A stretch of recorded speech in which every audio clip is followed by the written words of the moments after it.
3 times over the last 160 years has this lake been full. Today, on the Big Lap, we get to experience it at just over 90%. One of the wonders of the outback. With weather causing havoc to the Big Lap over the last few days, we've had to sacrifice William Creek, so today's trip takes in Parachilna to Lake Eyre and onwards to Coober Pedy, one of our longest legs of the trip.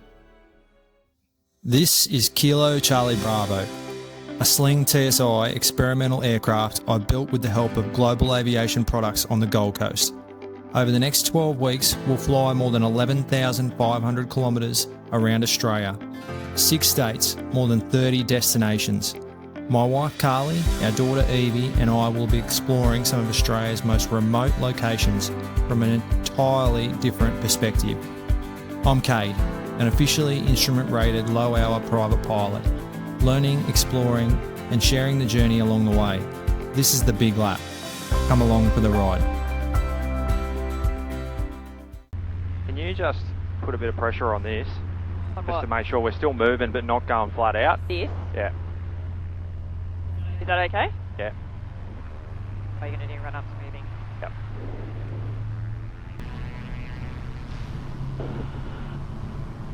Yep. Good. Yep, keep that off. Take it off now. You good? Thank you. One of the little tricks when operating off gravel is keeping the aircraft moving during the run-up. Sitting stationary with a high power setting can increase the chance of the prop picking up stones. So we slowly taxied while completing the checks, Carly lending me a hand on the brakes while I walk through the run-up items. Oh, and by the time we're done, we're ready to line up and go. Alrighty. Parachilna was fun. Away we go. It was fun. Very fun.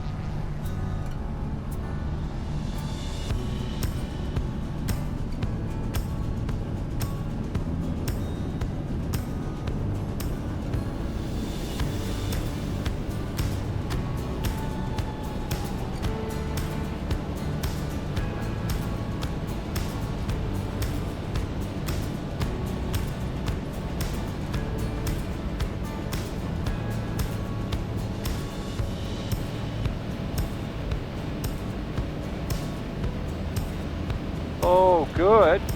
Oh, there's caravans down there. See you, Parachilna. Bye, Parachilna. What? Yeah.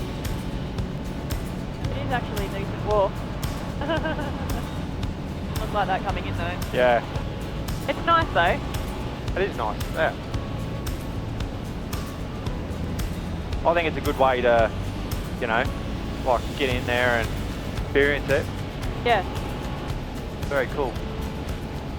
It's been a pretty nice departure. We've gone VFR on top today, sitting at about 6,500. There's plenty of gaps in those clouds, and it's only supposed to get better and better as we get closer to Coober Pedy.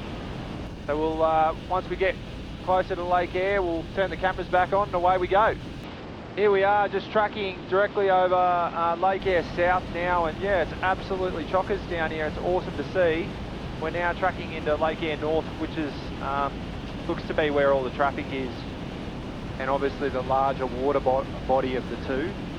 Yeah, so we're going to track via Belt Bay, track along the coastline to Halligan's Bay, and then we're going to shoot back across to Coober Pedy. We're not going to do a full lap of it today, but yeah, we'll just get a bit of a look and see what it's all about. Lake Eyre North traffic, Sling 4 Kilo Charlie Bravo is currently 10 miles to the south of Belt Bay, currently 4,100 on descent to 2,500. Estimated time to Belt Bay is... Entering the lake area, there are a few procedures worth understanding. The URSA outlines specific reporting points and recommended broadcast calls designed to help pilots safely operate around what's becoming one of Australia's most popular outback aerial destinations. With aircraft often arriving from multiple directions to view the lake, maintaining a good lookout and keeping accurate position reports is critical. Geez, a big bit of water. Get your eyes peeled. Yeah, I am. Yep, definitely.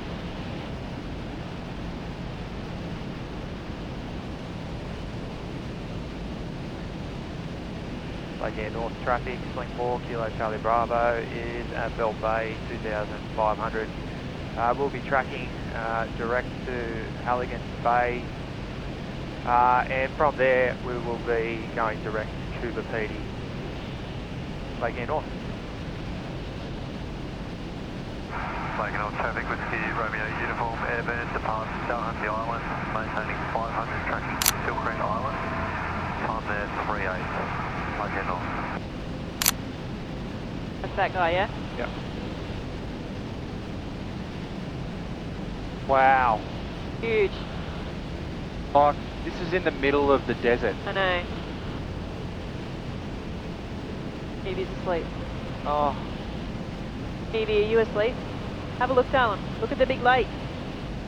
And look out to the right. And Lake Eyre North traffic, the aircraft in the Beltway is staying call sign again, please.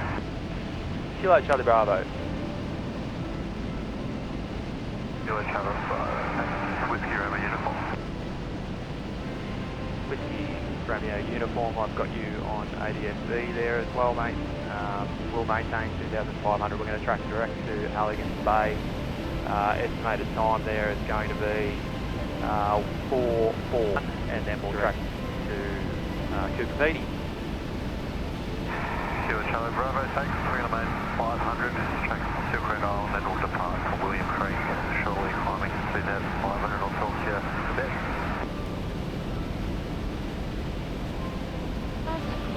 It is cool, darling. It's just so cool.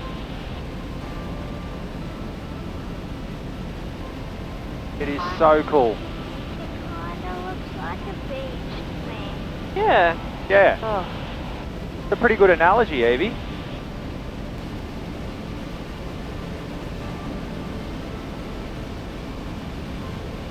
Most years, much of Lake Eyre is simply salt and dust. It takes floodwaters from Queensland's vast outback river system months to make their way south. A handful of times Well, in the that's last seriously century cool. have Yep. we seen the lake filled to anywhere near the level we're seeing today. I'm glad we did that. Yep. So from my understanding, this place very, very rarely gets filled, and we're very lucky to be flying over it, and it's close to 90%. Amazing to see. And you can see that there's a lot of traffic around here, so you've got to be really mindful of your radio calls and position reports. But everyone, all the guys that are out here are professionals. They know what to do. But yeah, I hope you enjoyed that little look at Lake Eyre North. It was unbelievable for us in the plane. I wish you guys could experience it for real. Lake Eyre North traffic, Sling 4, Kilo Charlie Bravo is at Halligan Bay, 2500. We're now tracking direct to Coober Pedy on climb to 6500. Lake Eyre North.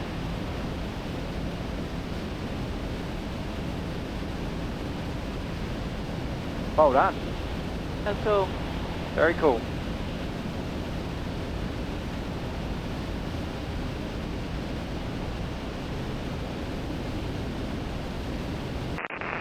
Automated weather information service. Coober Pedy Airport. Time 0435 Zulu. Wind 230 degrees magnetic. At 17 knots. Visibility 25 kilometers.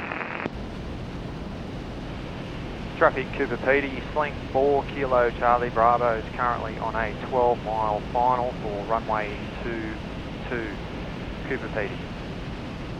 Coober Pedy, CTAP. So they haven't had someone else radio in. In that period of time, yeah. Right. See it? Got Broken Hill vibes. Kind of over the town. Hey, Oh, yeah. got it? Yep. What? Are you almost there? Yep. That's approaching. Traffic Coober Pedy, Sling 4, Kilo Charlie Bravo is on a 3-mile final for runway 22, Coober Pedy. Coober Pedy, CTAP.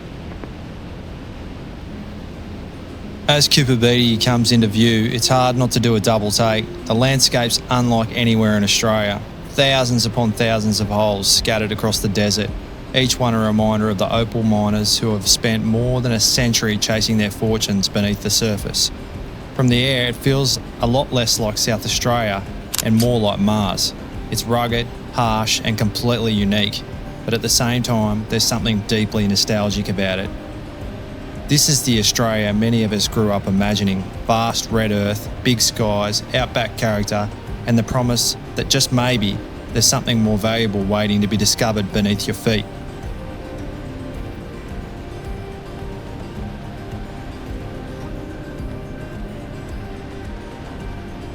It's blowy today.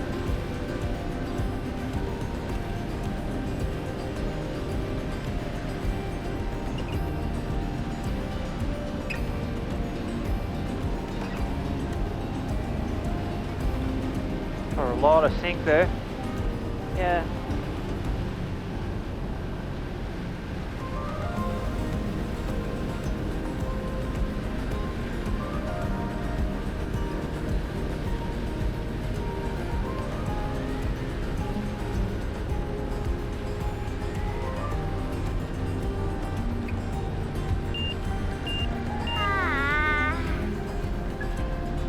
Bird. That's good. Traffic, Coober Pedy, Sling 4 Kilo Charlie Bravo, backtracking runway 22 to the GA parking, Coober Pedy.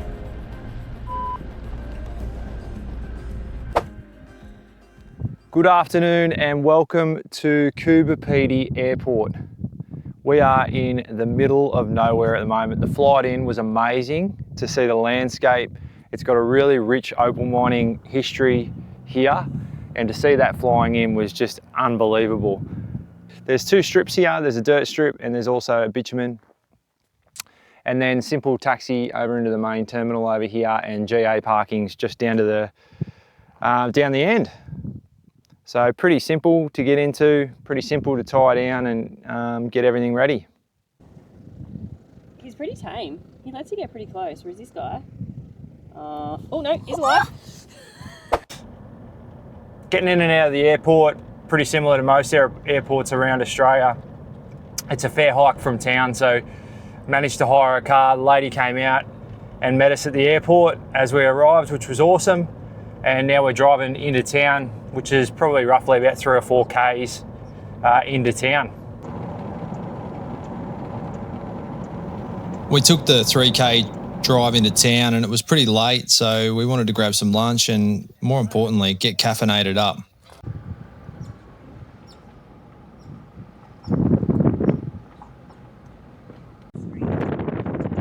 You know, in Australia, it used to be that probably 10, 15 years ago, you sort of go to these remote towns and there'd be no way that you could actually get a decent coffee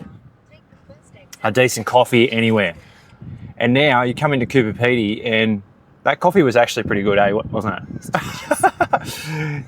So Australia, like, the coffee scene, unbelievable. And that keeps us fueled. So fueled for the trip, that's good for me. Makes me a little bit more tolerable, doesn't it, Carls?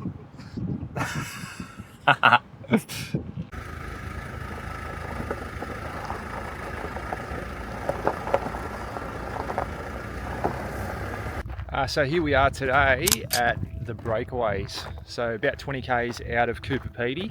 You can find this, it's a national park. And just, wow, some of the views out here are just amazing.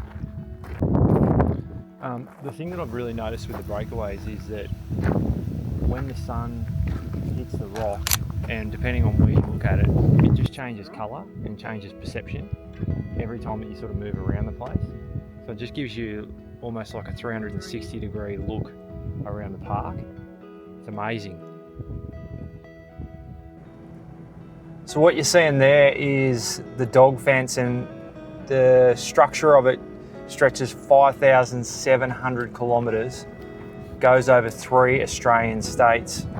It's designed to, essentially, what it was designed back in, I think it was the 1880s, to protect livestock to the south with the threat of wild dogs and dingoes.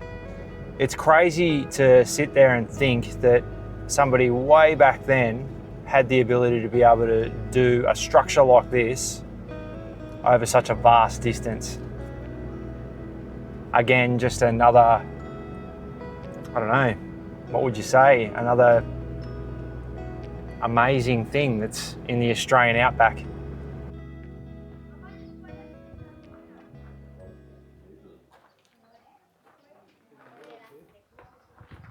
Glad you put your hard hat on now. Yeah. Huh? Yeah.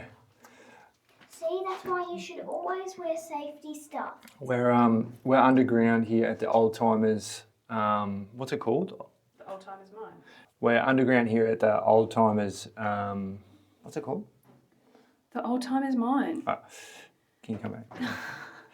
We're underground here at the Old Timers Mine, and obviously Coober Pedy's been founded off the back of Opal, and we've just gone in underneath. So there's a self-guided sort of tour. Hey, Evie.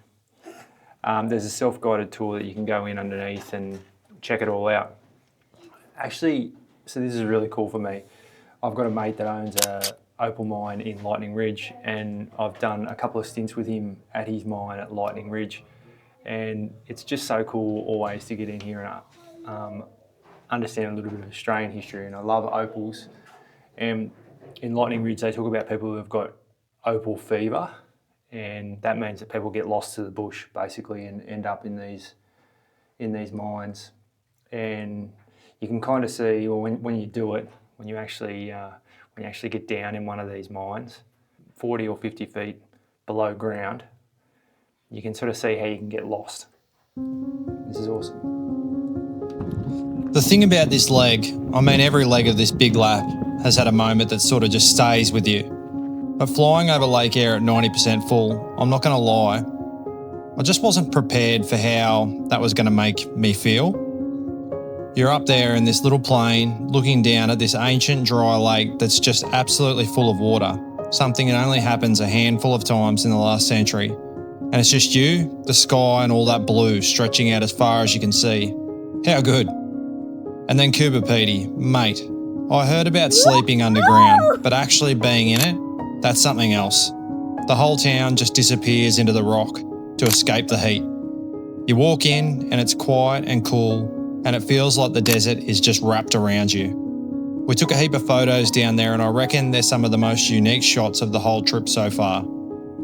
It's really, really easy to just fly over these places on a map and not fully get what they are. But this trip, it's forcing me to stop, to stay and actually be in these places. And I'm grateful for that. I'll see you on the next one, to an absolute iconic stop, Forest.